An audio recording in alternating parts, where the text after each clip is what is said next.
తెలంగాణ రాష్ట్ర సాధకుల్లో ఒకరైన మన వినోద్ అన్న కరీంనగర్ పార్లమెంటరీ నియోజకవర్గానికి ఏం చేసిందో మనందరికీ తెలుసు. ముఖ్యంగా రైతాంగం ఎదుర్కొంటున్న సమస్యలే కావచ్చు, లేకపోతే ఇలా సిరిసిల్ల పట్టణంలో చేనేత కార్మికులు, టెక్స్టైల్ కార్మికులు ఎదుర్కొంటున్న సమస్యలే కావచ్చు. ఇలా రాష్ట్రంలో అనేక సమస్యలు. కాంగ్రెస్ వచ్చింది, కరువు వచ్చింది, అది వాస్తవం.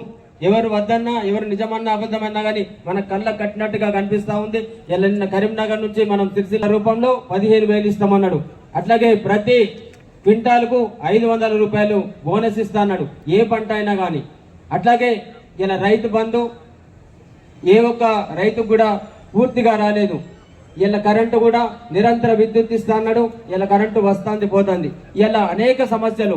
నిన్ననే పెద్దలు గౌరవనీయులు మన పార్టీ అధ్యక్షులు కేసీఆర్ గారు సిరిసిల్ల వేదికగా మనందరినీ ఉత్తేజపరిచే విధంగా, స్ఫూర్తి నింపే విధంగా ఉన్నది ఉన్నట్టు చెప్పిపోయిండు. కాబట్టి కేసీఆర్ గారి నాయకత్వంలో, మన అన్న రామన్న నాయకత్వంలో సిరిసిల్ల జిల్లా వ్యాప్తంగా మనం కూడా నియోజకవర్గం వ్యాప్తంగా అన్నదమ్ములం, అక్క చెల్లెలందరం కూడా కలిసికట్టుగా పోరాడి ఈ ప్రభుత్వం మెడలు వంచి రైతన్నలకు ఇచ్చిన హామీలు కావచ్చు, కార్మికులకు ఇచ్చిన హామీలు కావచ్చు, మా అక్క చెల్లెళ్లకు 2,500 ఇస్తా అన్నాడు. ఇంటింటికి ప్రతి ఆడబిడ్డకు 2,500 ఇస్తా అన్నాడు. అట్లాగే కళ్యాణ లక్ష్మికి తోడుగా తులం బంగారం పెడతా అన్నాడు. ఇట్లా అనేకం చెప్పుకుంటూ పోతే చాలా టైం అవుతుంది. ఎవైతే దొంగ హామీలు ఇచ్చిండ్రో, ఎవైతే అమలు కానీ అలవి కానీ హామీలు ఇచ్చిండో అవన్నిటిని కూడా తీర్చేదాకా కూడా మనం ప్రజానీకం వెంట ఉండి పోరాటంలో భాగస్వాములమై, మన పోరాటం కొత్త కాదు. ఇవ్వరు లేనప్పుడే మనం గ్రామాన వాడవాడన అందరం కూడా అన్ని సబ్బండ వర్ణాలు ఏకమై ప్రతి ఒక్క కార్యక్రమం చేసి తెలంగాణ రాష్ట్రం సాధించుకున్న రాష్ట్రాన్ని ముఖ్యమంత్రి కేసీఆర్ గారి నాయకత్వంలో, మన అన్న రామన్న నాయకత్వంలో ఈ రాష్ట్రాన్ని, అట్లాగే ఈ జిల్లాని, మన నియోజకవర్గాన్ని అన్ని రంగాల్లో అభివృద్ధి చేసుకున్నాం. కాబట్టి ఇప్పుడు సమస్యలంటే వెనక్కి పోయేది లేదు, సమస్యలంటే పోరాడుడే. ఖచ్చితంగా దంచుడే. మనం ప్రతి ఇంటికి పోయి మొన్న ఏదైతే కొంత మనం వెనుక ముందు అయినాం, ఈసారి అట్లా అయ్యేది లేదు. వెనుక ముందు అయ్యేది లేదు, ముందుకే పోవడు, వెనుకకొచ్చే పరిస్థితే లేదని చెప్పేసి మా అన్నదమ్ములందరినీ, మా అక్క చెల్లెలందరినీ కోరుతూ ఏదైతే ఈరోజు రైతు దీక్షలో పాల్గొన్నామో, రేపటి నుంచి కళ్ళాలు కొంత దగ్గర స్టార్ట్ అయినాయి, ఇంకొన్ని స్టార్ట్ అయి ఉన్నాయి. ప్రతి కళ్ళం దగ్గరికి పోయి 500 రూపాయలు బోనస్ ఇచ్చేదాకా మనం మంచిగా ఫ్లెక్సీ కట్టుకొని అక్కడ కూర్చొని మనం రైతుల పక్షాన ప్రతి గ్రామాన కూడా, ప్రతి కళ్ళం దగ్గర కూడా కొట్లాడాలని చెప్పేసి అన్నదమ్ముల అక్క చెల్లెలను కూడా అందరినీ విజ్ఞప్తి చేస్తా ఉన్నా. అట్లాగే ఇప్పుడు ఇక్కడి నుంచి పోదాం. జై తెలంగాణ, జై తెలంగాణ. అప్పుడు వస్తలేదు, 5 నిమిషాలు రామన్న మాట్లాడుతాడు, ఆయన పోయి గొంచేద్దాం. ఒక్కసారి గొంతిప్పుని గలవిప్పాలి. జై తెలంగాణ, జై తెలంగాణ. సభకు నమస్కారం. పెద్దలు, గౌరవనీయులు, మన అందరి ప్రియతమ నాయకులు, మన ఆప్తులు, మన శాసనసభ్యులు గౌరవనీయులు తారక రామారావు గారు ఒక్కొక్క హామీని ప్రజల దగ్గర మళ్ళొక్కసారి యాద్ చేసి ఎండగట్టవలసిన బాధ్యత మన మీదనే ఉన్నది. తప్పకుండా ప్రజలకు మళ్ళొక్కసారి జాగరూకులను చేయవలసిన బాధ్యత కూడా మన మీదనే ఉన్నది. ఇవాళ రైతు దీక్ష కూడా కేసీఆర్ గారే స్వయంగా చెప్పారు, మనం కడుపులు మార్చుకొని దీక్ష చేయాల్సిన అవసరం లేదు. సన్నాసి కాంగ్రెస్ కోసం మంచిగా టిఫిన్ తిని రాండ్రి, తర్వాత దీక్ష చేయండి, అటెనక భోజనం చేసే పోండి అని చెప్పి మీ అందరికి కూడా భోజనం ఉంది. కాబట్టి తొందర పడకుండా ఆగమాగం కాకుండా భోజనం చేసే పోదాం అందరం. మీ అందరినీ నేను ప్రార్థించేది ఒకటే, ఎన్నికల కోసం, ఓట్ల కోసం మాట్లాడటం లేదు. ఇంకా 5 ఏళ్లు కొట్లాడే ఓపిక, 5 ఏళ్లు మంచిగా ఎదురు చూసే ఓపిక, మళ్ళీ ఎలక్షన్ల దాకా చూసే ఓపిక మనకుంది. ముఖ్యమంత్రి గారు పాపం ఆగమాగం అవుతాడు. ఆయన ప్రభుత్వాన్ని ఏదో మనం కూలగొడతామని చెప్పి కింద మీద పడతాడు. పాపం గొంతు దించుకుంటున్నాడు. ఏమంటున్నాడు? నా కొడుకల్లారా ఎవడు కూలగొడతాడు నా ప్రభుత్వాన్ని, జేబుల కత్తెర పెట్టుకొని తిరుగుతున్నా, మీ పేగులు కట్ చేసి మెడలేసుకుంటా అంటుండు. మానవ బాంబు అయితే అంటుండు ముఖ్యమంత్రి. ఇంకో మాటలు మాట్లాడుతున్నాడు, చూస్తున్నారు మీరు. నాకు తెలియకడితే ఇప్పుడే మా తమ్ముడు ఎల్లమడిగింది దరువెల్లన్న, జేబుల కత్తెర పెట్టుకొని ఎవడు తిరుగుతాడా? పచ్చి జేబు దొంగలు తిరుగుతారు, జేబు దొంగలు లంగలు తిరుగుతారు, జేబుల కత్తెర పెట్టుకొని తిరుగుతారు ఎవడన్నా? కొద్దిగా అడ్డుట్ అయింది ఇంకో కత్తర్ ఏమైతే డేంజర్ కాదు జేబులా చెప్పాలి రేవంత్ రెడ్డికి జర భద్రం నాయన అని జేబులో కత్తెర పెట్టుకొని తిరుగుతాడు ఎవడన్నా ముఖ్యమంత్రి నాకు తెలియక అడుగుతా ఏమైనా జ్ఞానం ఉందా ఇటువంటి ముఖ్యమంత్రిని అడిగాలి మనకి మెడల పేగులు వేసుకొని తిరుగుతాడు మెడల పేగులు వేసుకుంటే బోటీ కొట్టడం వాళ్ళు ముఖ్యమంత్రి వాళ్ళు మెడల పేగులు వేసుకొని తిరుగుతా మానవ బాంబునైతా ఇవా ముఖ్యమంత్రి చేయాల్సిన పని చేయవలసిన పని ఎదురు ఇచ్చిన మాట నిలబెట్టు 2 లక్షల రుణమాఫీ అన్నావు డిసెంబర్ 9 అన్నావు సోనియమ్మ జన్మదినం అన్నావు దమ్ముంటే నిలబెట్టు ఆయనకు మంచి డైలాగ్ ఉంటున్నది రేవంత్ రెడ్డికి మాట్లాడితే ఒక దిక్కేమో ఇందిరమ్మ రాజ్యం అంటాడు ఇంకో దిక్కేమో సోనియమ్మ కింద పనిచేస్తాడు ప్రోగ్రాంలకు ప్రియాంక గాంధీని పిలుచుకుంటాడు మొత్తం లేడీ లీడర్లే ఉన్నారు ఆయన పెద్ద దిక్కంతా ఇందిరమ్మ సోనియమ్మ ప్రియాంకమ్మ కానీ మాట్లాడితే మాత్రం మొగోనువైతే ఇది చేయి మొగోనువైతే అది చేయి అంటాడు రేవంత్ రెడ్డి నేను కూడా అడుగుతున్నా నీ భాషల్ని అడుగుతున్నా మొగోనివే అయితే 2 లక్షల రుణమాఫీ చెయ్యి నువ్వు ఇచ్చిన మాట ప్రకారం అనే మాట డిమాండ్ చేస్తున్నా మొగోనివైతే 500 బోనస్ ఇస్తాను కదా ఇచ్చి చూపెట్టు దమ్ముంటే అప్పుడు మొగోడు అని ఒప్పుకుంటాం మొగోనివైతే మా ఆడబిడ్డలకు మాట ఇచ్చినావు నెలకు 2500 ఇస్తా అని చెప్పినావు మహాలక్ష్మి అన్నావు 1,67,00,000 మంది ఆడబిడ్డలు ఎదురు చూస్తాను మొగోనివైతే 2,500 రూపాయలు 1,67,00,000 మంది ఆడబిడ్డలకు ఇచ్చి చూపెట్టు మొగోనివైతే ముసలోళ్ళు ఎదురు చూస్తున్నారు ఒక ముసలమ్మకే ఇస్తావా ముసలయ్య గుడి ఇవ్వాలి 2,000 కాదు 4,000 ఇస్తా ఇంట్లో ఒక్కరికి కాదు ఇద్దరికి ఇస్తా అని నరికినావు కదా ఈ 8,000 రూపాయలు ఎక్కడెక్కడైతే ముసలోళ్ళు ఉన్నారో ఇంటింటికి మొగోనివైతే ఈ పని చేయి ఇవేవి చేయడట ఏం చేయకుండా ఏం చెప్తున్నాడు ముఖ్యమంత్రి ఇక్కడ మనం రైతుల కోసం కొట్లాడుతుంటే ఆయన క్రికెట్ మ్యాచ్లు చూస్తాడు ఉండరు మీరు కేసీఆర్ 70 ఏళ్ళ కేసీఆర్ ఏమో ఎండల్లో తిరుగుతాడు ప్రతిపక్ష పాత్ర పోషిస్తున్నాడు అసలు పని చేయాల్సిన ముఖ్యమంత్రి ఏమో నీళ్ళు ఇచ్చే ముఖం లేదు పైసలు ఇచ్చే ముఖం లేదు రైతు బంద్ చేసే తెలివి లేదు ఏ తెలివి లేదు కానీ ఒకటి మాత్రం తెలుసు తెల్లారులేస్తే బూతు మాట్లాడాలి తెల్లారులేస్తే నోరు వారేసుకోవాలి ఇష్టం వచ్చినట్టు ఒర్రాలి ఏమన్నా అంటే లంకె బిందెలు ఉన్నాయనుకొని వచ్చినా ఇక్కడ ఖాళీ కుండలు ఉన్నాయి అయ్యా ముఖ్యమంత్రి గారు లంకె బిందెల కోసం తిరిగేది గడ్డపారలు పట్టుకొని తటపారలు పట్టుకొని నెత్తి మీద బట్ట కప్పుకొని దొంగరాత్రి తిరిగేటోళ్ళు దొంగలు ముఖ్యమంత్రులు మంత్రులు ఆ పని చేయరు ముఖ్యమంత్రులు చేయాల్సిన పని ఏంటంటే రాష్ట్రానికి ఆదాయం ఎట్లా తేవాలి పెట్టుబడులు ఎట్లా తేవాలి వచ్చిన పైసలను ఎట్లా సద్వినియోగం చేయాలి ఉద్యోగాల కల్పన ఎట్లా చేయాలి ఏ రకంగా ముందుకు పోవాలి ఆ ఆలోచన చేయాలి ఇంకా ఘోరం అనిపించేది ఏంటంటే బాధ అనిపించేది ఇది రైతు దీక్ష నాకు ఎరికే అని ఒక్క మాట చెప్పాలి మీకు బాధ అనిపిస్తుంది ఎక్కడ అంటే ఎవడన్నా మందికి పుట్టిన బిడ్డలు మా బిడ్డలు అని చెప్పుకుంటారే మంది బిడ్డలు మా బిడ్డలు అని చెప్పుకుంటారు వాడేమో కూడా నాకు అర్థం కాదు సిగ్గుశరం లేదు ఏం మాట్లాడతాడు రేవంత్ రెడ్డి 30,000 ఉద్యోగాలు వచ్చినాడు ఈ మొగోడు ఇప్పుడు పిల్లలు పుట్టాలనుకో పెళ్లి చేసుకోవాలి సంసారం చేయాలి అప్పుడే కదా పిల్లలు పుట్టేది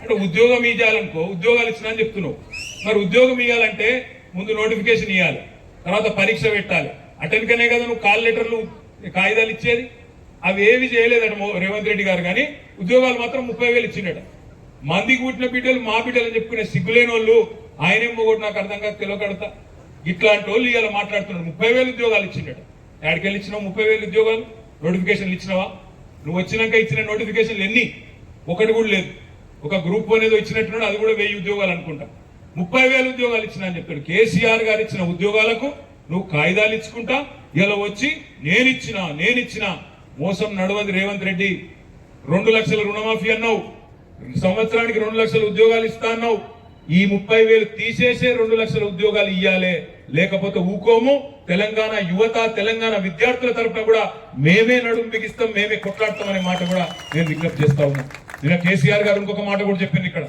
సిరిసిల్లలో నేతన్నల ఆత్మహత్యలు జరుగుతున్నాయి ఇప్పుడు మా సుజాతమ్మ చెప్పింది ఒక మాట అన్నది ఇంతకుముందు ఎద్దేడ్చిన వ్యవసము రైతేడ్చిన రాజ్యం బాగుండదని చెప్తారు పెద్దలు ఆమె ఇంకొక మాట అన్నది బట్ట నేసేటోడో లేకపోతే ఏం కట్టుకుంటాడు వాడు అన్నది ఇవాళ ఒక దిక్కు రైతు అవస్థలు ఉన్నాడు ఇంకో దిక్కు నేతన్న కూడా అవస్థలో ఉన్నాడు ఇవాళ ఇప్పుడే ఒక నేతన్న ఆత్మహత్య చేసుకున్నాడని చెప్పి కూడా మీడియా సోదరులు ఇప్పుడే చూపెడతా ఉండే ఇక్కడ ఇంకొక నేతన్న ఇయ్యాలని ఆత్మహత్య చేసుకున్నాడు అన్నాను రాజీవ్ నగర్ లో నేను అనేది మిమ్మల్ని ఇవాళ ఏ వర్గం సంతోషంగా ఉంది రాష్ట్రంలో ఎవరు సంతోషంగా ఉన్నారు రైతులా దళితులా నువ్వు దళిత బంధు రద్దు చేసినందుకు దళితులా లేదా ఇస్తననే ఇయ్యనందుకు ఇవాళ మా ఆడబిడ్డలా ఎన్నెన్ని మాటలు ఎన్నెన్ని 4 నెలలనే ఎన్ని కథలు మీరు అనొచ్చు ఇంత జల్దీ అంటారే మీరు కొద్దిగా టైం ఉన్నది కదా ఇంకా 4 ఏళ్ళు ఉన్నది కదా అనొచ్చు ఎవరన్నా వాజీబే ఎప్పుడు వాజీబు నువ్వు ఆ మాట చెప్పకపోతే వాజిబ్. నువ్వే అన్నావు కదా, నువ్వే నరికినావు కదా, 100 రోజులలో ఇది చేస్తా అది చేస్తా, 100 రోజులలో రుణమాఫీ చేస్తా, 100 రోజులలో నేను రైతు భరోసా ఇస్తా. ఎవరు చెప్పమన్నా నేను? చెప్పినవు కాబట్టి అడుగుతున్నాం, చెప్పినవు కాబట్టే యాద్ చేస్తున్నాం. నేను మా సిరిసిల్ల నేతలకు కూడా నిన్ననే పెద్దలు కేసీఆర్ గారు చెప్పినట్టుగా ఇవాళ ఎట్లయితే రైతు దీక్ష చేస్తున్నామో నేతన్నల తరపున కూడా మేమే ముందుకు పోతాం. మేమే నేతన్నల కోసం కూడా ఇక్కడనే సిరిసిల్లలో, పోచంపల్లిలో, గద్వాలలో ఎక్కడెక్కడైతే రాష్ట్రంలో నేతన్నలు ఉన్నారో ప్రతి చోట కూడా ఇదే పద్ధతిలో దీక్షలు కూడా తీసుకుంటామనే మాట కూడా నేను విజ్ఞప్తి చేస్తా ఉన్నా. అదే విధంగా రైతుల కోసమే కాదు, ఈ 2 లక్షల ఉద్యోగాల కోసం యువకులతో కూడా వాళ్ళకు కూడా కూడగడతాం. వాళ్ళ తరఫున కూడా మేమే పోరాడతాం ప్రధాన ప్రతిపక్షంగా. అదే విధంగా నేను రాజకీయం మాట్లాడను కానీ ఇవాళ మా ఈటెల రాజేంద్రన్న కూడా మాట్లాడతాను. మేడ్చల్లో నాకు బాధ అనిపించి చెప్తున్నా ఈ మాట. ఆయన అంటాడు రైతు రుణమాఫీ చేస్తలేదు కాంగ్రెస్ ప్రభుత్వం అని బీజేపీ వాళ్ళు మాట్లాడతాను. బీజేపీ వాళ్ళు రుణమాఫీ గురించి మాట్లాడితే దయ్యాలు వేదాలు వాళ్ళు ఇచ్చినట్టయితే. ఎందుకు? ఇదే మోడీ గారు కదా, ఇదే బీజేపీ ప్రభుత్వం కదా. రైతులకు వ్యతిరేకంగా నల్ల చట్టాలు తెచ్చింది ఎవరు? ఈ బీజేపీ ప్రభుత్వం కాదా? రైతులను జీవులతో తొక్కి చంపిందే వాళ్ళు వీళ్ళు కాదా? ఈ బీజేపీ వాళ్ళే కదా. రైతు రుణమాఫీ చేస్తే అది అనుచితం, కానీ పెద్ద పెద్ద సెట్లకు 14.5 లక్షల కోట్లు రుణమాఫీ చేస్తే అది కరెక్టే, అది వాజిబే అని చెప్పింది బీజేపీ వాళ్ళు కాదా? అదానీల కోసం, అంబానీల కోసం, పెద్ద పెద్ద బడా బాబుల కోసం, కార్పొరేట్ సెట్ల కోసం 14.5 లక్షల కోట్లు మాఫీ చేసిన బీజేపీ వాళ్ళు రైతుల గురించి మాట్లాడితే దయ్యాలు వేదాలు వల్లించినట్టు కాదా? ఆలోచించండి. అందుకే నేను మిమ్మల్ని అందరినీ ప్రార్థించేది రాజకీయం కోసం కాదు, మన రైతుల గొంతు వినబడాలన్నా, మన నేతన్నల గొంతు వినబడాలన్నా, మన తెలంగాణ గొంతు వినబడాలన్నా, తెలంగాణ గొంతు వినబడాలన్నా అని ఎందుకంటున్నా అంటే ముఖ్యమంత్రి ఏమో గుంపు మేస్త్రి, మీకు తెలుసు.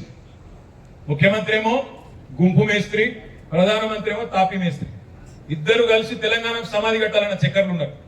ప్రధానమంత్రి తాపీ మేస్త్రి, ముఖ్యమంత్రి గుంపు మేస్త్రి, ఇద్దరు కలిసి తెలంగాణ గొంతులు బంద్ చేయాలి, ఖతం చేయాలి బీఆర్ఎస్ అనే చక్కర్లో ఉన్నారు. మరి కాపాడుకుందామా, ప్రజల తరఫున కొట్లాడదామా, లేదా వీళ్ళ కుట్రలకు బలైదామా ఆలోచించమని చెప్పి కూడా కోరుతూ, రైతుల తరఫున రేపటి నుంచి మనం బయలుదేరదాం. ఎక్కడెక్కడనైతే కొనుగోలు ప్రారంభమైందో, ఏ సెంటర్లు అయితే చాలైందో, నేను జిల్లా పార్టీ అధ్యక్షులు ఆగన్న గారిని, మా సింగిల్ విండోల అధ్యక్షులను, అదే విధంగా మా సర్పంచ్లను, ఎంపీటీసీలను, గ్రామ శాఖ అధ్యక్షులను పేరు పేరును అందరినీ కొడుతా ఉన్నా. ఇక్కడికి వచ్చిన రైతు సోదరులు, రైతు బిడ్డలందరినీ కొడుతున్నా. మనమే బయలుదేరదాం. గులాబీ కండువానే కప్పుకొని బరాబర్, ఒక గులాబీ కండువా, ఒక ఆకుపచ్చ కండువా, 2 కప్పుకొని బయలుదేరదాం. కొనుగోలు కేంద్రం పోదాం. ఏమాయ నీ బోనస్ ఇస్తావా సస్తావా అని చెప్పి డిమాండ్ చేద్దాం. రైతులను కూడగడదాం, ఫ్లెక్సీలు కడదాం, ఊరూరా అడుగుదాం, ఏమైంది బోనస్ అని అడుగుదాం, నిలదీద్దాం. అదే విధంగా పంట నష్టపరిహారం, ఏవైతే పంటలు ఎండిపోయి నష్టపోయినరో వాళ్లకు నష్టపరిహారం ఇవ్వాలి, ఎకరానికి 25,000 అని డిమాండ్ చేద్దాం. వాళ్ళ తరఫున మనమే గొంతిప్పుదాం. గ్రామ గ్రామాన రైతులను చైతన్యవంతులు చేద్దాం. మీ అందరితో కూడా ఇది కేవలం పోరాటానికి ఆరంభం మాత్రమే. ఇంకా చాలా దశలుంటాయి, రాస్తారోకలు ఉంటాయి, వంట వార్పులు ఉంటాయి, తప్పకుండా ఇంకా చేయాల్సిన కార్యక్రమాలు చాలా ఉంటాయి. అన్నిట్లో కూడా మీరు కలిసి రావాలని మనస్ఫూర్తిగా కోరుకుంటూ, మళ్ళొక్కసారి ఈ కార్యక్రమానికి విచ్చేసిన మా అన్నదమ్ములకు, ఆడబిడ్డలందరికీ పేరు పేరున శిరస్సు వంచి హృదయపూర్వకంగా నమస్కారాలు తెలియజేస్తూ జై తెలంగాణ. గట్టిగా ఇంకా నాకు తెలిసి ఇప్పుడు భోజనం చేసేది జై తెలంగాణ. వాస్తవంగా మన రాష్ట్రం ఇవాళ ఆవిర్భావం తర్వాత గౌరవనీయులు కేసీఆర్ గారు మన గురించి ఆలోచన చేసి ముఖ్యంగా వ్యవసాయం మీద ఆధారపడి బతుకుతున్న ఈ ప్రజానీకానికి ఏదైతే మంచి గొప్ప కార్యక్రమాలు తీసుకొచ్చారో, కళ్ళు లేని ప్రభుత్వానికి, చూసి చూడనట్టుగా పోతున్న ప్రభుత్వానికి వారి దృష్టికి తీసుకుపోవాల్సి వస్తుందని కూడా నేను ఎన్నడూ కూడా ఊహించలేదు. నిజంగా చాలా బాధపడతా ఉన్నాను. ఇవాళ చూస్తూ ఉంటే తెలంగాణ పచ్చగా బ్రహ్మాండంగా తయారైపోయిన తెలంగాణ, ఎటు చూసినా మన హరిత కళ కనబడతా ఉన్నాయి తెలంగాణ. ఎటు చూసినా పంట సేన్లు నాట్యం చేసినట్టు, నృత్యం చేస్తున్నట్టు కనబడుతున్న ఈ తెలంగాణ ఇవాళ ఏ రకంగా మారింది. కేవలం 3-4 నెలల లోపలనే ఏ రకంగా ఈ ప్రాంతం తయారైంది అనే విషయాన్ని మనం ఒకసారి ఖచ్చితంగా చెప్పుకోవాలి.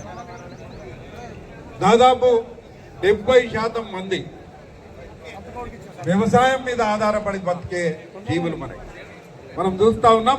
తెలంగాణలో నెలకొనున్న ఒక వ్యవసాయ సంక్షోభానికి సంబంధించి వ్యవసాయంలో ప్రస్తుతం ఉన్న గడ్డు పరిస్థితులకు సంబంధించి ఇంత తొందరగా మళ్ళీ మన ప్రభుత్వం పోయిన తర్వాత కేవలం 4 నెలల లోపలనే మళ్ళా మాట్లాడుకునే పరిస్థితి వస్తుందనే ఒక ఆలోచననే నిజంగా చెప్పాలంటే బాధాకరమైన పరిస్థితి.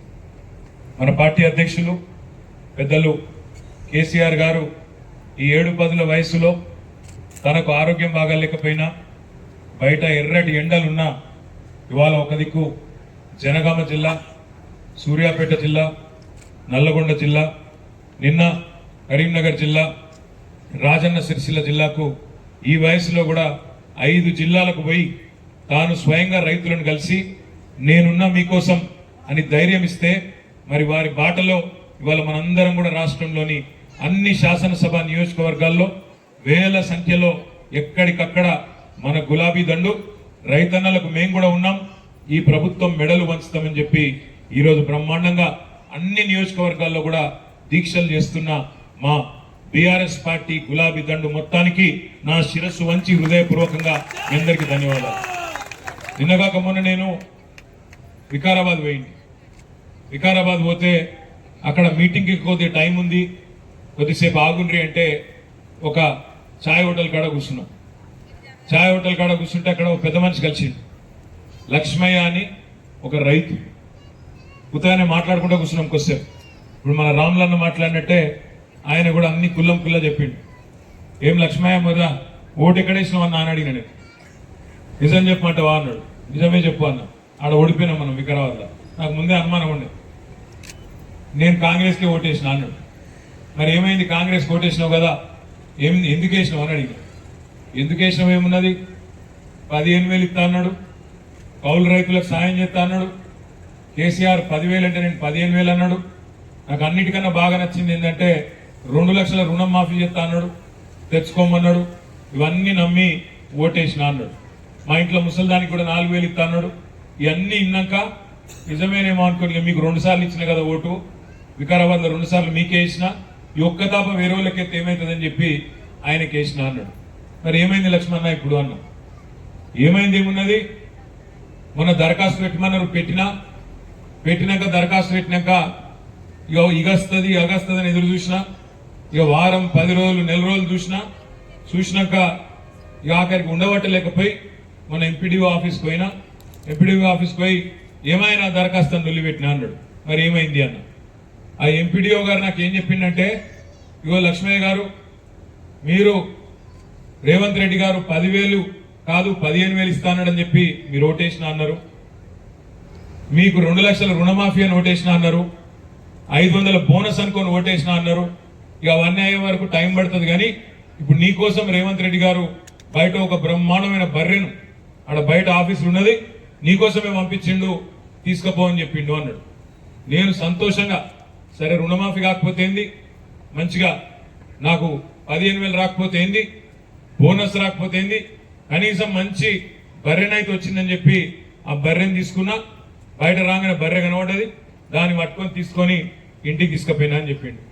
ఇంటికి పోయినాక ఏమైంది అన్న, ఇంటికి పోయినాక ఇక సాయంత్రం పోయినా నా భార్యకు చెప్పినా, ఇగో బ్రహ్మాండమైన బర్రె మన కోసం రేవంత్ రెడ్డి పంపిండు, బయట కట్టేసిన, నువ్వు పాలు వెళ్ళిపో, బాగా పాలిస్తుందట అని చెప్పి మంచి బకెట్ బందోబస్తు బకెట్ ఇచ్చిన, పాలు వెళ్ళిపోమని పంపించిన అన్నాడు. మరి ఏమైన తర్వాత నా భార్య పోయింది, మంచి బకెట్ తీసుకొని పోయింది, ఖుషిగా పోయింది. లోపలికి 1 నిమిషం నచ్చింది, వచ్చి ఆ బకెట్ తీసుకొని నా నెత్తి మీద కొట్టింది అన్నాడు. ఎందుకు కొట్టింది అన్న, ఎక్కడన్నా ప్రపంచంలో దున్నపోతు పాలిస్తాదిరా, దున్నపోతు నన్ను తిట్టింది, ఏం చేయాలి నేను అన్నాడు. మరి నేను ఇదంతా ఎందుకు చెప్తున్నా మీకంటే, ఆ లక్ష్మయ్య గారు ఆఖరికి ఏం చెప్పిండంటే, మరి ఏమనిపిస్తుంది ఇవాళ అన్న, ఏమనిపించేది ఏమున్నది, పాలిచ్చే బర్రెని ఇంటికి పంపించడం, దున్నపోతుని తెచ్చి కట్టేసినాం, ఇక పాలు ఆడికెళ్ళి వస్తాయి, ఏం చేయాలి అన్నాడు. ఇలా రైతులు రాష్ట్రంలో లక్ష్మయ్య గారు ఒక్కరు కాదు, రాష్ట్రంలో ఉన్న ప్రతి రైతు మనసులో ఉన్నది గదే, కొద్దిగా కుడి కొద్దిగా ఎడమ. పాలిచ్చే బర్రెని పంపిస్తే ఆయనతో ఎప్పటికప్పుడు పొడిసే దున్నపోతుని తెచ్చుకుంటే ఇప్పుడు ఇది కావాలి అది కావాలని వెళ్ళి పెట్టబడుతుంది, ఏడికెళ్ళి అవుతుంది అనే బాధ ఉన్నది.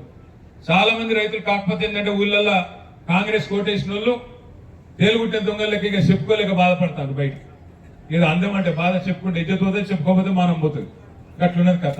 ఏం చేయాలి పాపం, ఆశపడ్డరు, ఓటేసింది. ఓటేసినాక ఇవాళ రేవంత్ రెడ్డి గారు, ఉత్తమ్ కుమార్ రెడ్డి గారు సాగు కబురు చల్లగా చెప్తాను. ఎలక్షన్ కోడ్ వచ్చింది, పాలన మా చేతుల్లో లేదు, ఏం చేయాలి అంటుండు.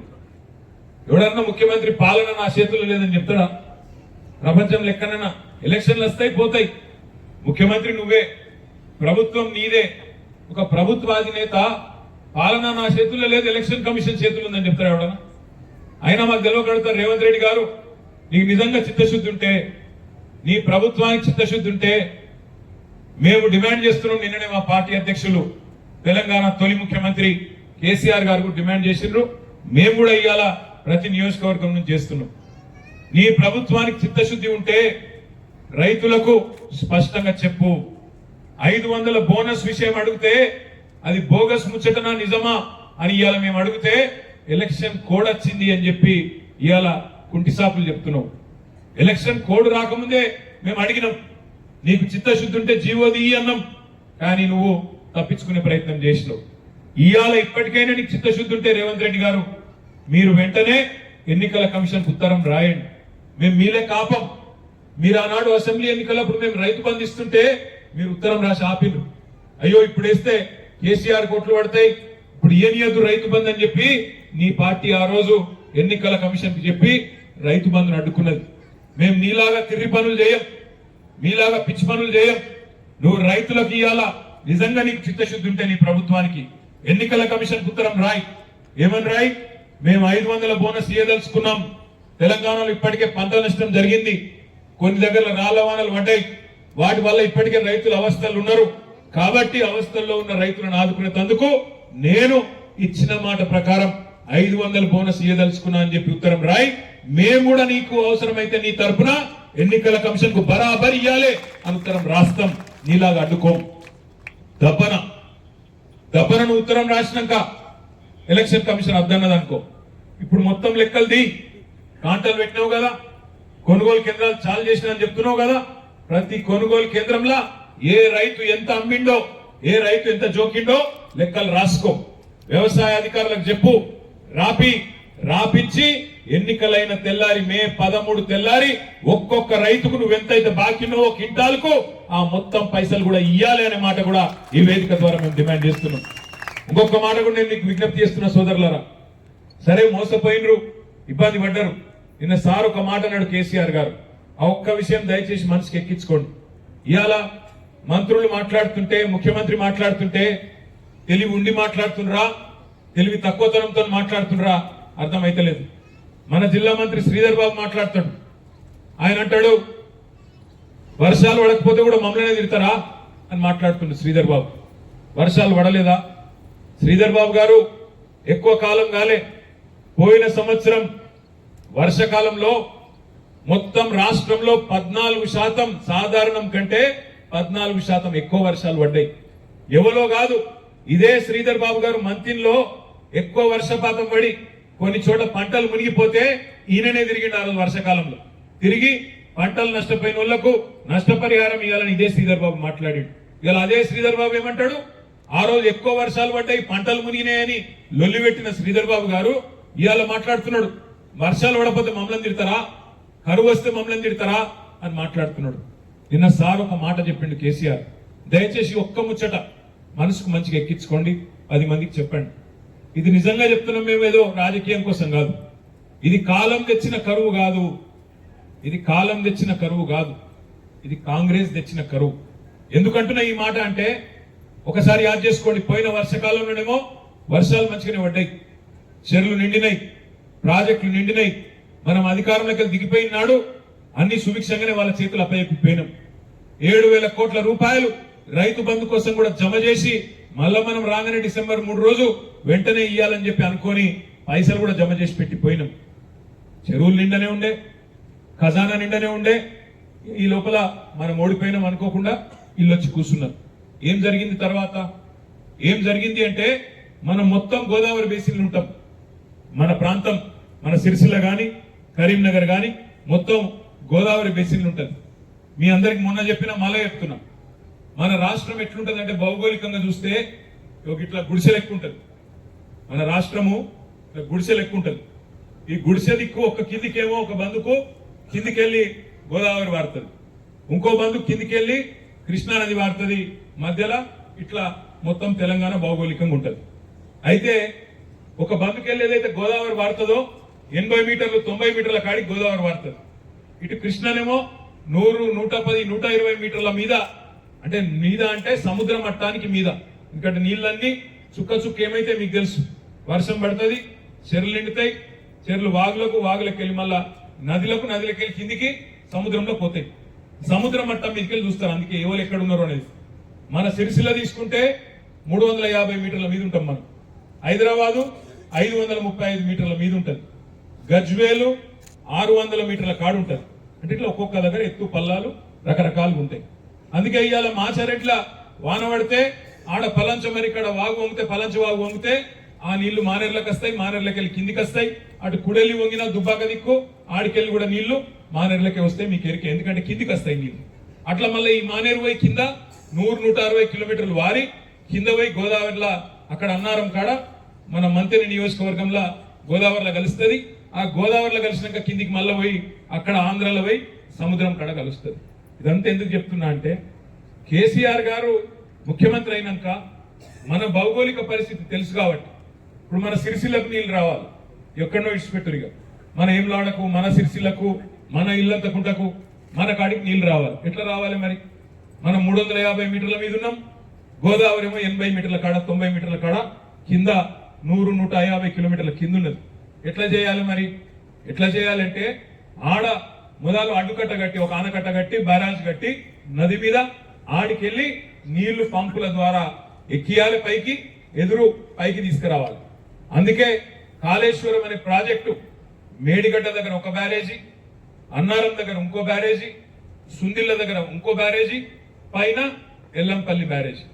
ఆడికెళ్ళి నీళ్లు పైకి, కిందికెళ్ళి మీదికి పంపులు పెట్టి, బాహుబలి మోటార్లు, చిన్న చిట్కా కాదు, 1 HP 2 HP మోటార్లు కాదు, ఒక్కొక్క మోటారు 139 మెగావాట్లు భయంకరమైన కెపాసిటీ ఉండే మరి పంపులు, గంత పెద్ద పంపులు పెట్టి, ఆ పంపులు పెట్టి నీళ్లు, గోదావరి నీళ్లు ఎండాకాలంలో కూడా, ఈ రోజు కూడా నేను చెప్పే మాట, ఇవాళ ఇక్కడనేమో మనం గొంతెండి తెస్తున్నాం, పంటలెండి తెస్తున్నాం, కానీ ఇవాళ మేడిగడ్డ కాడికి పోతే మీరు ఇవాళ ఈ రోజు ఈ నిమిషానికి కూడా 2000 క్యూసెక్ల నీళ్లు కిందికి గోదావరి నీళ్లు పోతూనే ఉన్నాయి. అంటే అట్లాంటి పాయింట్ అది. ఆ పాయింట్ బట్టి ఆ పాయింట్కి వెళ్ళి నీళ్లు ఎత్తిపోసి ఒక్కొక్క స్టెప్ ఎక్కించుకుంటా, అన్నారం, సుందిల్లా, ఎల్లంపల్లి మీదికెళ్ళి ఎక్కించుకుంటా మిడుమానేరు దాకా తీసుకొస్తే మన తంగళ్ళపల్లి వాగు కిందికి నీళ్లు కనబడ్డాయి. అంటే మొత్తం ఈ ప్రాంతం సముద్రం లెక్క కనబడ్డదంటే ఒక గది కాళేశ్వరం. మిడుమానేరుకి వచ్చినాక ఈడికెళ్ళి ఆగలే నీళ్లు, ఈడికెళ్ళి ఇటు ఎడమ బందుకు మల్కపేట రిజర్వాయర్కి నీళ్లు, కుడి బందుకు అటు ఇల్లంతకుంటల అన్నపూర్ణకెళ్ళి మళ్ళీ కిందికి అటు రంగనాయక సాగర్ సిద్దిపేటల, ఆడికెళ్ళి దుబ్బాక దిక్కు మల్లన్న సాగరు, గజ్వేల్ మొకాన కొండపోచమ్మ సాగరు, అటు కిందికి పోతే ఆలేరులో, భువనగిరిలో గంధమల్ల, బస్వాపూర్ రిజర్వాయర్. ఒక్కసారి ఈ నీళ్లు ఇక్కడికి వచ్చినాయంటే, ఈ నీళ్లు ఇక్కడికి మిడ్మానేరుకి వచ్చినాయంటే ఎటు పడితే అటు వాడుకునేటట్టు మనం బ్రహ్మాండంగా సిస్టమ్ తయారు చేసినాం. ఇలా ఎందుకంటున్న కాంగ్రెస్ తెచ్చిన కరువు అంటే 300 పిల్లర్లు ఉండే కాళేశ్వరం ప్రాజెక్టులో 2 పిల్లర్ల సమస్య వచ్చింది. అది కూడా ఎట్లా వచ్చింది? నిన్నగాక మొన్న మీరు చూసింటారు, బీహార్ లో ఒక బ్రిడ్జ్ కడుతుంటే కింద ఇసుక కదిలి బ్రిడ్జ్ కూలిపోయింది, మొత్తం బ్రిడ్జ్ వేయింది. మోడీ గారి రాష్ట్రం గుజరాత్ లో మార్బీ అనే దగ్గర ఒక బ్రిడ్జ్ కూలిపోతే 190 మంది చచ్చిపోయింది, బ్రిడ్జ్ మొత్తం కూలిపోయింది. దాని మీద మంది ఉండే, కూలిపోయింది, 190 మంది చచ్చిపోయింది. మన దగ్గర ఎవరు చచ్చిపోలేదు. ఆనాడు 2 పిల్లర్లలో 300 పిల్లర్లు, మొత్తం బ్యారాజీలన్నీ కలిపితే 300 పిల్లర్లు. ఆ 300 పిల్లర్లలో 2 పిల్లర్ల కాడ కొంత ఇసుక కింద కదిలి అది మొత్తం పోలే, కొట్టుకపోలే, ఏం కాలే, వంగిని ఇట్లా కుంగిని.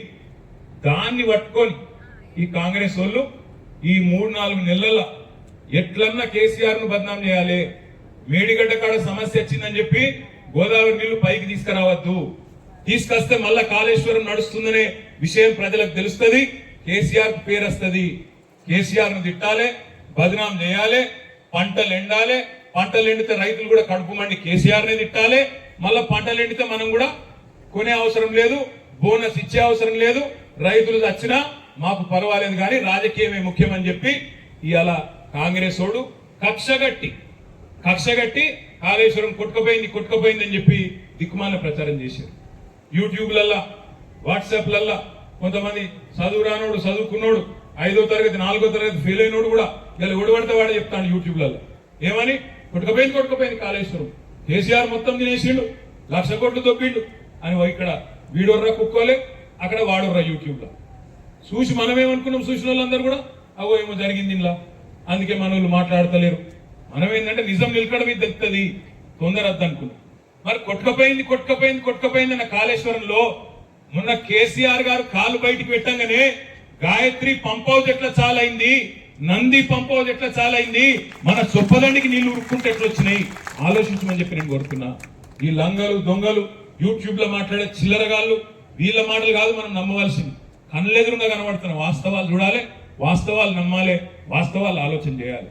ఇలా చొప్పదండి ఎమ్మెల్యే మాజీ ఎమ్మెల్యే రవిశంకర్ నిన్నగాక మొన్న కొట్లాడితే ఆయన తీసుకుపోయి జైల్లో పెట్టారు, అరెస్ట్ చేశారు. కానీ నీళ్లు మాత్రం సాయంత్రం వరకు ఇచ్చారు. ఇక్కడ మన హరీష్ రావు గారు మీరు నీళ్లు ఇడుస్తారా మల్లన్న సాగర్లా, లేకపోతే సాయంత్రం పోయి మేము గేట్లు ఎత్తాలనా అంటే సాయంత్రం వరకే దప్పుకున పోయి మల్లన్న సాగర్ గేట్లు ఎత్తిండ్రు, నీళ్లు ఇడిసిండ్రు. దీని మతలబేంది? నీళ్లుండి పంపులు నడిపే అవకాశం ఉండి కావాలని ఎండబెట్టినోడు ఎవడు? ఈ కాంగ్రెస్ వాడు కాదా? కాళేశ్వరం మీద బదనాం పెట్టాలే, కాళేశ్వరం నాశనం అయిందని చెప్పి కేసీఆర్ ను బదనాం చేసి ఆగం చేయాలని కేసీఆర్ మీద కోపంతోని లక్షల మంది రైతుల పుట్టగొట్టింది ఈ దిక్కుమాలిన కాంగ్రెస్ కాదా? మరి ఇది కాలం తెచ్చిన కరువా, కాంగ్రెస్ తెచ్చిన కరువా? ఆలోచించుండ్రి. ఇది బరాబర్ నేను చెప్తున్నా. ఇవాళ కాళేశ్వరం గనక వీళ్ళు చక్కగా నడిపి డిసెంబర్ 3 నాడే ఒకవేళ బాధ్యత తీసుకొని ఆ 2 పిల్లర్లను కూడా ఒక 2 నెలలు అవసరమైతే మొత్తం వ్యవస్థనంతా అక్కడనే పెట్టి ఆడికెళ్లే ముఖ్యమంత్రి కూడా పనిచేసి ఒక 2 నెలలు కింద కష్టపడితే ఇవాళ బ్రహ్మాండంగా ఒక 48-50 టీఎంసీల నీళ్లు ఒక్క ఎకరం పంట ఎండకుండా చూసుకునే ఆ సౌలత్ ఉంటుండే. కానీ ఆ ఆలోచన వీళ్ళకి లేదు, ఆ ఆలోచన లేదు. మీదికెళ్ళి ఎజెండా కూడా ఇది కానే కాదు. వాళ్ళ ఉద్దేశం కేసీఆర్ బదనాం కావాలి, బీఆర్ఎస్ ఖతం కావాలి, రాజకీయంగా వీని గుంజాలి వాని గుంజాలి, ఏదో ఒకటి చేసి ఆగం చేసి రాజకీయంగా మనుగడ సాధించాలి. ఈ ఒక్క ఆలోచన తప్ప ఇంకోటి లేదు. సరే రాజకీయం ఉంటది. ఇప్పుడే మా చెల్లెలు మాట్లాడింది, ఒకరు గెలవచ్చు ఒకరు ఓడచ్చు. మనిషి జీవితమే శాశ్వతం కాదు, అందరం వస్తాం ఏదో ఒక రోజు. కానీ దానికోసం ఏదో పెద్ద ఇక మొత్తం మిగతాయన్ని ఎక్కువ పెట్టాలి. కానీ మనం రాజకీయంగానే రోజు అవతలని తిట్టాలి, నోటికొచ్చిన మాటలు మాట్లాడాలన్నట్టు చిల్లర వ్యవహారం చేయాల్సిన అవసరం లేదు. కానీ ఇవాళ ఈ ప్రభుత్వం ఏం చేస్తున్నది? 100-110 రోజుల నుంచి మనం కూడా సార్ చెప్తే ఓపిక పట్టినాం. వీళ్ళు లంగలని తెలుసు, అరిచేతుల వైకుంఠం చూపెట్టి గెలిచిందని తెలుసు, 420 అడ్డమైన హామీలు ఇచ్చి ప్రజలను బురిడి కొట్టించి ఆగం చేసి గెలిచిందని తెలుసు. తులం బంగారం అన్నారు. నేను కేసీఆర్ గారు అడిగాను, మరి లక్షల పెళ్లిలేని నేను 4వ తారీఖు 3వ తారీఖు నేనే తిరిగిన ఒక 10-15 పెళ్లిలకు. మరి ఎక్కడైనా తులం బంగారం ఇచ్చిండా? ఎటువంటి హామీలు ఇచ్చిండ్రు? బంగారం ఫ్రీ, బర్రె ఫ్రీ, నువ్వు ఏది అడుగుతుంది ఫ్రీ, స్కూటీ ఫ్రీ, ఏది అడుగుతుంది ఫ్రీ అన్ని చెప్పి ఇలా రైతులకు ఏం చెప్పిండ్రు? 2 లక్షల రుణమాఫీ అన్నాడు. అది కూడా మనం డేట్ అడగలే. డిసెంబర్ 9 నేనే చేస్తా, సంతకం పెడతా అన్నాడు. డిసెంబర్ 9 సోనియా గాంధీ బర్త్డే, ప్రమాణ స్వీకారం అదే రోజు పెట్టుకున్నాడు. కానీ మళ్ళీ ఏడికెళ్ళి ఫోన్ వచ్చిందో తెలియదు. డిసెంబర్ 9 కాదు, 2 రోజుల ముందే చేసిండు ప్రమాణ స్వీకారం. ఎందుకంటే కుర్చీ కూడా ఎత్తుకపోతాడేమో అని భయం. 2 రోజుల ముందు ప్రమాణ స్వీకారం చేసిండు. కానీ 2 లక్షల రుణం మాత్రం ఎగ్గొట్టిండు. అప్పటి నుంచి ఇప్పటిదాకా దాని ఊసు కూడా లేదు. మరి మొన్న విలేకరులు అడిగిన పాపం, రేవంత్ రెడ్డి గారు డిసెంబర్ 9 రుణమాఫీ అన్నావు కదా ఏమాయే అని అడిగితే, మీరు సీరియస్ గా తీసుకోవద్దమ్మా, ఈ ముచ్చట్లన్నీ సీరియస్ గా తీసుకోవద్దట. రైతులు పిచ్చోళ్ళకి కనబడతాను ముఖ్యమంత్రికి, సీరియస్ గా తీసుకోవద్దట. రుణమాఫీ చేయలేదు, ఇలా బ్యాంకులో ఏమో నోటీసులు పంపుతాను, రైతులు కడతావా సస్తవా అని చెప్పి మెడ మీద కత్తి పెట్టినట్టు బ్యాంకులు ఒక దిక్కు, ముఖ్యమంత్రి ఏమో సీరియస్ గా తీసుకోవద్దు ముచ్చట అంటాడు. మరి ఏం చేద్దాం మనం? ఇట్లనే దద్దమ్మలాగా, శాతగానులలాగా, సేవగానుల లెక్క అయ్యో ఎలక్షన్ ఓడిపోయినాం కదా అని బీరిపోయి ఎవరి ఇంట్లో వాళ్ళు దుప్పటి కప్పుకొని పడుకుందామా? లేక రైతుల తరపున కొట్లాడదామా? ఆలోచించండి దయచేసి. నేను మిమ్మల్ని కోరేది, 2 లక్షల రుణమాఫీ ఒకటే కాదు ఎగ్గొట్టింది, క్వింటాల్కి 500 రూపాయలు అన్నాడు బోనస్. ఒక వరికే కాదు అన్ని పంటలకు ఇస్తా అన్నాడు. ఇప్పటి వరకు దాని మీద ఉలుకు లేదు పలుకు లేదు. కౌలు రైతులకు ఇస్తా అన్నాడు, పట్టదారులకే కాదు కౌలు రైతులకు కూడా ఇస్తా నేను రైతు బంధు అన్నాడు. దాని పేరు మార్చి రైతు భరోసా అన్నాడు. కేసీఆర్ 10,000 ఇస్తాడు, నేను రాగానే 15,000 ఇస్తా అన్నాడు. కానీ కేసీఆర్ చెప్పిన 10,000కి ఇంకా దిక్కులేదు. పడ్డాయా మొత్తం రైతు బంధు? ఇంతవరకు రైతు బంధే మొత్తం దిక్కులేని పరిస్థితి. అందుకే నేను అంటున్నా, మరి రైతులకు మనం చెప్పకపోతే, వాళ్ళ తరపున మనం గొంతు ఇప్పకపోతే ఇవాళ ముఖ్యమంత్రి కాంగ్రెస్ పార్టీ ఏమనుకుంటారంటే, మేము మొండి చేయి ఇచ్చినా మేమేమి ఇవ్వకపోయినా వీళ్ళు మళ్ళా మాకే గుద్దినరు అంటే మా పాలన సుభిక్షంగా ఉన్నది, ప్రజలు సంతోషంగానే ఉన్నారు, రైతులు సంతోషంగానే ఉన్నారు అనే వాదన తీసుకొని వస్తారు. అందుకే మనం రైతులకు చెప్పాలి, ఎవరెవరికైతే 2 లక్షల రుణం మాఫీ అయిందో, ఎవరెవరికైతే 15,000 పడ్డాయో, ఎవరెవరికైతే 500 బోనస్ వచ్చిందో, ఎవరెవరికైతే కౌలు రైతులకు కూడా రైతు భరోసా వచ్చిందో, ఎవరెవరికైతే 24 గంటల కరెంట్ వచ్చిందో వాళ్ళు కాంగ్రెస్ కోటేయండి, మిగతా వాళ్ళు మాత్రం ఖచ్చితంగా బీఆర్ఎస్ కి ఓటేయండి అనే మాట రైతులకు చెప్పవలసిన బాధ్యత మన మీదనే ఉన్నది. ఎందుకంటే ముఖ్యమంత్రి అంటాడు, ఇది నా 100 రోజుల పాలన మీద ప్రజలు ఏమనుకుంటారో తెలుస్తుంది అంటుండు. తెలియాలంటే మరి ఎట్లా తెలియాలి? ఓటుతోనే తెలియాలి, వేరే మార్గం ఏం లేదు.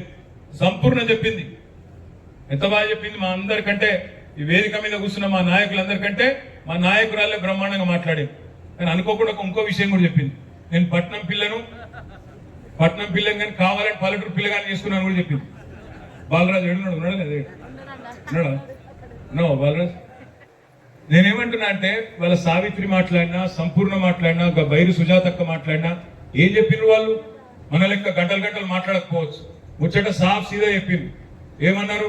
వీళ్ళు లంగలు దొంగలు మాకు ఇప్పటికే అర్థమైంది, మాకు ఇప్పటికే 100 రోజుల్లోనే కాంగ్రెస్ ప్రభుత్వం దొంగ ప్రభుత్వం అని అర్థమైంది, పచ్చి దగాకోర్లని అర్థమైంది, మిగతా వాళ్లకు అర్థం చేపియవలసిన బాధ్యత మన మీదనే ఉన్నది అనే మాట ముగ్గురు ఆడబిడ్డలు చెప్పిండ్రు. తప్పకుండా ఆ పని మనం చేయవలసిన బాధ్యత మన మీద ఉన్నది. ఈ ఎలక్షన్లలో కూడా మనం మేల్కోకపోతే, ఈ ఎలక్షన్లలో మనం మరలబడకపోతే, మా అగిరాములు చెప్పినట్టు మనకేమైనా పంచాయతీలు ఉంటే మళ్ళీ చూసుకుందాం, మనకేమైనా తాకట్లుంటే మళ్ళీ చూసుకుందాం, ఎలక్షన్ల తర్వాత కూర్చొని కొట్లాడుకుందాం. కానీ అలుగుడు గులుగుడు, నాకు ఇది కాలే, నాకు అది కాలే, నేను ఇది అనుకున్నా, గది అనుకున్నా, గది కాకపోయా, గిది కాకపోయా అనే మాటలు ఇప్పుడు బంద్ చేసి పార్టీని, రాష్ట్రాన్ని, రాష్ట్రంలోని రైతాంగాన్ని కాపాడుకోవాల్సిన బాధ్యత మన మీదనే ఉన్నది. ఒక గోదావరిలో మాత్రమే తేలే కరువులు, సన్నాసులు, కృష్ణానదిలో కూడా వీలు చేయబట్టి వచ్చింది. ఆ ప్రాంతంలో కూడా మన కేసీఆర్ గారు వంగనే సాగర్ల నీళ్లున్నాయి. ఇవాళ కృష్ణానదిలో, నాగార్జున సాగర్ల నీళ్లున్నాయి. నీళ్లుండి కూడా పంటలు ఎండుతుంటే నీళ్ళు ఇయ్యలే. అందుకే నేను అంటున్నా, ఇది కాలం తెచ్చిన కరువు కాదు, కాంగ్రెస్ తెచ్చిన కరువు. మనం ఇట్లే ఊకుంటే, మనం సప్పుడు చేయకుండా అయ్యో ఓడిపోయినాం కదా అని చెప్పి ఇంట్లో వండుకుంటే ఇది ఇంకా పెరుగుతుంది వీళ్ళ జులుం. ఏమైతుంది? రేపు మంచిలు రావు. కేసీఆర్ గారు మిషన్ భగీరథ తెచ్చిండు, ఇంటింటికి ఆడబిడ్డలకు నీళ్లు బ్రహ్మాండంగా ఇచ్చిండు. వీళ్ళకి ఆ తెలివి కూడా లేదు, దాన్ని నడుపుకునే తెలివి కూడా లేదు. కరీంనగర్ పోయినాం నిన్న, కరీంనగర్ లో చెప్తున్నాడు ఆ కార్పొరేటర్లు, అన్న మాకు రోజు నీళ్ళు వస్తుండే, ఇలా రోజు తప్పించి రోజు నీళ్ళు వస్తున్నాయి, ఎందుకంటే ఎల్ఎండీలో నీళ్లు లేవు, అర్థమైపోయినాయి ఏం చెప్తుంది. ఈ పరిస్థితి కరీంనగర్ లాంటి పట్టణంలోనే కాదు, ఇవాళ మారుమూల పల్లెల్లో కూడా రేపు మాపు రాబోతా ఉన్నది. ఎందుకు? కేవలం వీళ్ళు నీళ్లు ఉండి కూడా పైకి ఇచ్చే తెలివి లేక మొత్తం. ఇంతకుముందు అన్న ఎవరు చెప్పినా నాకు యాదికి లేదు, రాములే చెప్పినట్టున్నాడు. అన్నం వండినాం మనం మొత్తం, వీళ్ళకి వడ్డించే తెలివి కూడా లేదు. అన్నం వండి పెట్టినాం, కాళేశ్వరం తయారు చేసి పెట్టినాం, మిషన్ భగీరథ నిర్మాణం చేసి పెట్టినాం, దాన్ని వాడుకునే తెలివి కూడా ఈ సన్నాసులకు లేదు. దాన్ని ఖరాబ్ చేస్తారు, వాడుకోకపోగా ఖరాబ్ చేసే పరిస్థితి తెచ్చిండ్రు. అందుకే మిమ్మల్ని నేను కోరేది, మనందరం కూడా రేపటి నుంచి గమ్మునుంటే నడవదు. రేపటి నుంచి మనం కూడా బయలుదేరుదాం. బయలుదేరి ఎక్కడెక్కడైతే కొనుగోలు కేంద్రాలు ఉంటాయో ప్రతి కొనుగోలు కేంద్రం కాడికి మనమే పోదాం, సిగ్గుపడేదేం లేదు. గులాబీ కండువా కప్పుకొనే పోదాం, బరాబర్ పోదాం. గులాబీ కండువా కప్పుకొనే ప్రధాన ప్రతిపక్షంగా పోదాం. రైతుల దగ్గరికి పోదాం, అక్కడుండే అధికారుల దగ్గర పోదాం. ఏమైంది నీ 500 క్వింటాల్ 500 రూపాయల బోనస్? అది బోగస్ ముచ్చట్నా, నిజం ముచ్చట్నా చెప్పు అని చెప్పి ఏ కొనుగోలు కేంద్రం కాడ అక్కడ రైతులను కూడగట్టుకొని వాళ్ళ తరపున ప్రభుత్వాన్ని అడుగుదాం. ఎలక్షన్ కోడ్ ఎట్లిస్తారా అంటాడు ఎవడో ఒకడు. చెప్పాలి ఎలక్షన్ కోడ్ అయితే లెక్క రాసుకో. మా అవునూరులు ఎంత జోకిండ్రు, నామాపూర్లు ఎంత జోకిండ్రు, గూడెంలు ఎంత జోకిండ్రు, ఒగులాపురం ఎంత జోకిండ్రు, బద్దెనపల్లిలు ఎంత జోకిండ్రు, మొత్తం రాయి లెక్క. ఏ రైతుకి ఎంత బాకీ ఉన్నాడో రేవంత్ రెడ్డి చెప్పి ఇక్కడ ఫ్లెక్సీ కట్టిపో, లేకపోతే ఊకోమని చెప్పి నిలదీయవలసిన బాధ్యత కూడా మనకే ఉన్నది. మనం అడగలే వాళ్ళని ఇవన్నీ వాళ్ళే చెప్పిండ్రు 420 హామీలు. మా అక్క చెప్పినట్టు ఇంతకు ముందు సావిత్రక్కనో ఎవరు చెప్పిండ్రు ఏమన్నది ఆగవే